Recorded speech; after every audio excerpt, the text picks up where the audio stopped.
You know, there's that old cliche, right? The one that says, the eyes are the window to the soul. Mm-hmm. But honestly, I think that's totally outdated. If you really want to understand a generation, really get into the wiring of their brain, how they tick, you shouldn't look at their eyes. You should look at their bookshelf. That's a much better metric. Yeah. A bookshelf isn't just, a list of books you've read. It's a map. It maps out your anxieties, your values, and what you think a hero even looks like today. Exactly. It's the soul's data set.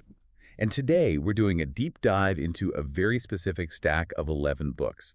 Now, these are not just like random bestsellers. Our source material, and it comes from a millennial professor, a YA author who spent years observing this group, says these are the 11 titles that basically decode the Gen Z experience.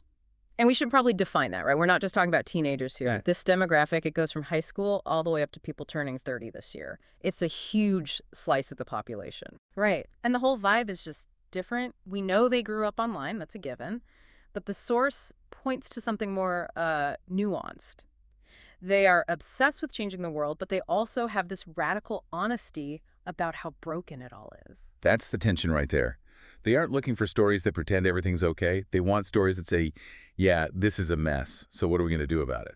So our mission today is to decode these 11 books and figure out the why mythology, why this trauma-dumping humor. Yeah. What does it all tell us about the people we live and work with? And a good place to start is with their fantasy touchstone. Every generation has one. And the source makes this really critical distinction. For millennials, the big one was a boy wizard. Harry Potter. Right. But for Gen Z, it's not a wizard.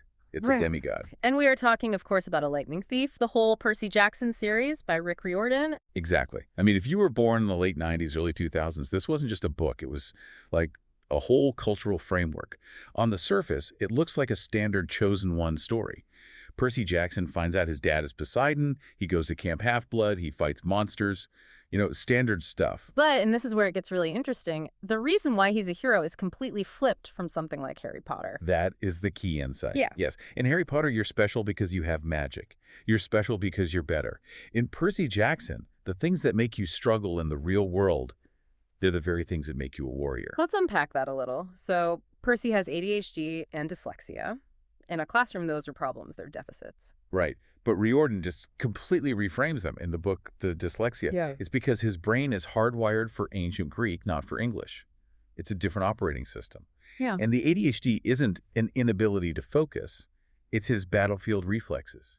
He's hyper-aware because he has to be ready to fight a minotaur at any moment. I love that so much. It's validating neurodivergence as a superpower, not a problem. It is. And the source mentions how this series just fueled years of free reading periods. It created this world where feeling different was actually the prerequisite for saving the world. It told a whole generation, you don't have to fix your brain, you just have to find the right battlefield. That is such a powerful message to grow up with. But of course, Gen Z didn't stay at Camp Half-Blood forever. They grew up, and as they got older, their taste in mythology got, well, a lot darker. They moved from the adventure of myth to the tragedy of it. Which brings us straight to The Song of Achilles by Madeline Miller. Oh, this book. If you've spent any time on Book Talk, you know this book. It creates a very specific physical reaction. Tears. Lots and lots of tears. Sobbing, yeah. It's a retelling of the Iliad, but it's really focused on the romance between Achilles and Patroclus. It is. But think about that shift. Percy Jackson is all about winning. The Song of Achilles is a tragedy. You know how it ends. It does not end well. But the source sees this as a natural progression. The generation moved from just learning the myths to really feeling the myths. So why do you think that particular tragedy resonates so much? Why not a happy ending? Because it feels more authentic. The source points out that you see quotes from this book tattooed on people. I would know him in death at the end of the world. It's intense. It speaks to this desire for raw, real emotion over some kind of sanitized happiness. Love is epic, even if, or maybe because it ends in devastation. It's validating the big feelings. It's saying your grief is as epic as a Greek tragedy. Precisely. And that idea of questioning the happy ending or the good guy, that runs through this whole list. We see in the graphic novel Pick 2, Nimona by N.D. Stevenson. Yes, great inclusion. It bridges that gap to visual storytelling, which is huge. And has a totally different vibe from the Greek myths. It does. It's about a shapeshifter, Nimona, and a quote-unquote villain named Blackheart. and they're trying to expose the corruption of the so-called heroes. So it flips the script again. The knight in shining armor is actually the bad guy. Right. And the source highlights how this appeals to older Gen Z because of that anti-corruption narrative. It asks the very 2020s question, is the institution you serve actually good? Plus, it's known for its strong queer vibes. Yes. It's subversive, but it's also really accessible. You can read it in one sitting. It's funny, it's sweet. But underneath it all, it's asking you to question the system. Okay, so let's recap. We've got this baseline where neurodivergence is a strength, tragedy is valid, and institutions are probably corrupt. Now let's pivot to the books that are maybe the hardest for an outsider like a parent or a boss to really get. The very online books. We are now entering the world of my first book by Honor Levy. Even that title feels like a bit of a meme, my first book. It's very meta. It's a short story collection, but the source argues this is the definitive text for the internet brain. It captures the slang, the fragmentation, the dopamine-fried attention span of a life lived online. The source actually said that if you're a millennial, you might need to use a search engine just to understand the acronyms. And that's a feature, not a bug.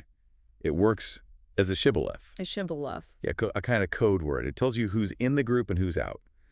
If you get the references in a story called Internet Girl, you're part of the tribe. You get it. And if you don't, you're just a tourist. Exactly.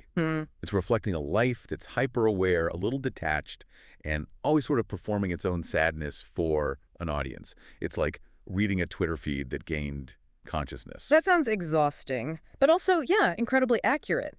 But not every book is about being trapped online. There's also this huge anxiety about that in-between phase. You know, when you're technically an adult, but you feel like a kid in a trench coat. I think everyone feels that, but this list has a specific title for it. Martyr by Kavi Akbar. Right, and this is a heavy one. We should clarify, this is adult fiction, not YA. That's a key distinction, yeah. The main character, Cyrus, he's a post-grad. And he's dealing with this profound grief. His mom died when he was young. His dad died while he was in college. So he's just unmoored, totally. He's using art and poetry to try and find some meaning in it all. And the source calls it a quick read, which again speaks to that desire for high-impact stories, for a shorter attention span. But the real connection is that feeling of having all the credentials of adulthood, but no idea who you are. It's the quarter-life crisis in book form. But with higher stakes. The world feels more volatile. And speaking of volatility, we have to talk about red, white, and royal blue. Oh, this book was everywhere. Just massive. But again, people get this one wrong. It's not a book for teenagers, is it? Correct. The source is clear. It's an adult romance. It appeals to teens, for sure. But the characters are adults with adult problems. You have the president's son falling for an English prince. A classic enemies to lovers story. It is, but look at the context. It's not will they kiss. It's will this cause an international incident. It deals with being outed on a global stage. It mirrors that reality for older Gen Z, navigating relationships with real-world political consequences. It's a fairy tale, but one that knows about polling numbers and PR strategy. Exactly. It's a fantasy where love can actually conquer the system, which is a nice, hopeful counterpoint to the cynicism in, say, Nimona. So we've got the demigods, the internet brain, the messy politics of being an adult. But there's another theme that felt sharper, heavier, this idea of radical honesty. This is where the generation really separates itself. They do not sweep things under the rug. They put the rug through the heavy-duty wash cycle. And the poster child for this has to be Jeanette McCurdy's memoir, I'm Glad My Mom Died. I mean, just that title. It stops you in your tracks. You see that on a shelf, you have to pick it up. It's brutal. And McCurdy, she's a millennial from iCarly, so there's this huge nostalgia hook. Gen Z grew up watching her. But the book is not a fun, behind-the-scenes look at kids' TV. Not at all. The source says the nostalgia gets them in the door, but the trauma-dumping humor keeps them reading. Okay, break that down for me. Trauma-dumping humor. That sounds like a contradiction. It's a coping mechanism. It's being able to talk about just horrific things, abuse from her mother, eating disorders, with this dry, almost meme-like wit. The cover is her holding a pink urn and smirking. It's deeply uncomfortable. And that's the point. It validates the idea that you can love your family and also be destroyed by them. And you're allowed to say that out loud. That resonates so deeply with a generation that puts mental health above, traditional family loyalty. And that willingness to confront the ugly stuff, it extends beyond family. It goes into the streets.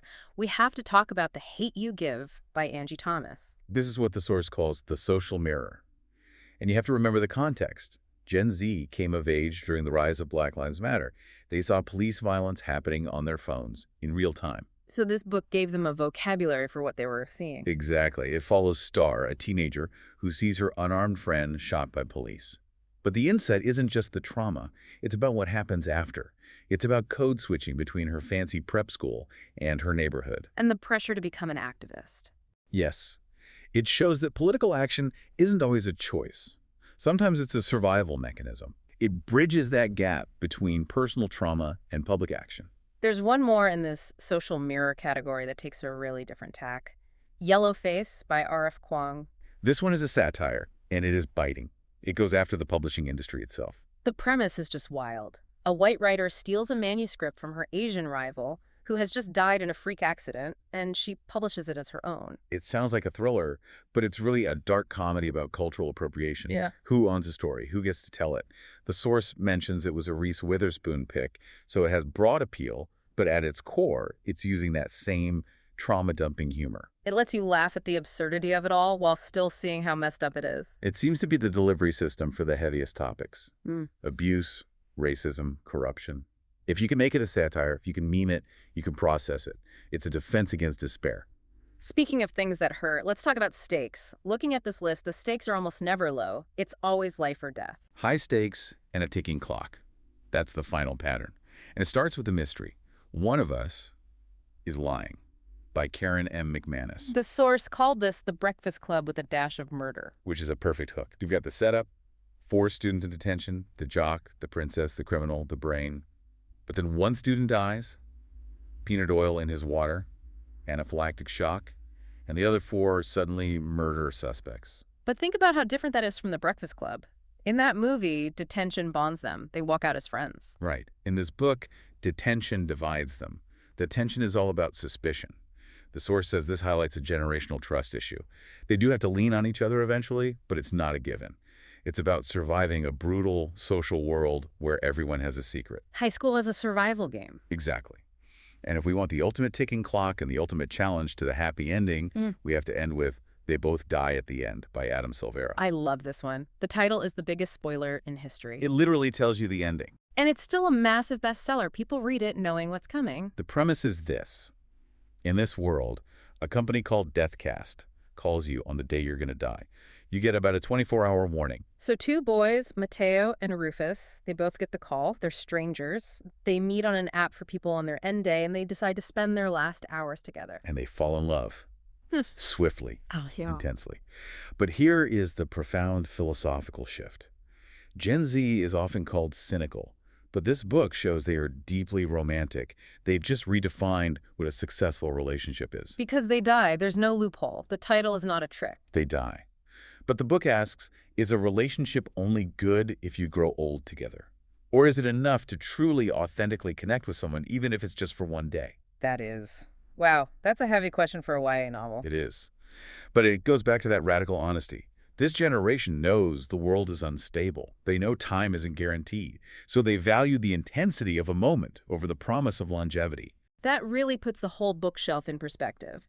From Percy Jackson turning deficits into strengths, to Nimona questioning the good guys, to memoirs exposing trauma. And if you put it all together, you see a generation that demands representation, warts and all. They don't care about the line between genre and literary fiction. They just care about the truth. They aren't looking for escapism that pretends the house isn't on fire. No. They want escapism that says the house is on fire. Here's how we find love and humor while the flames are rising. So, for you listening, if you're trying to understand the Gen Zers in your life, your employees, your students, your kids, reading these books isn't just for fun. No, think of it as cultural fluency. You're learning their vocabulary. You're learning what they value. These books are the shorthand for the demographic that is reshaping our culture right now. It's like learning a language, but instead of verbs, you're learning empathy and memes. Exactly. You are learning to see a world where the ending might be scary, but the story is still worth telling. So here's a thought I want to leave you with. We talked about they both die at the end. This idea that a happy ending isn't about length, but about authenticity. If this generation is operating on a timeline where forever isn't the goal, but real is, How does that change how we should lead them or mentor them or even just talk to them tomorrow? It's the question worth asking. Thanks for diving in with us. We'll see you on the next one.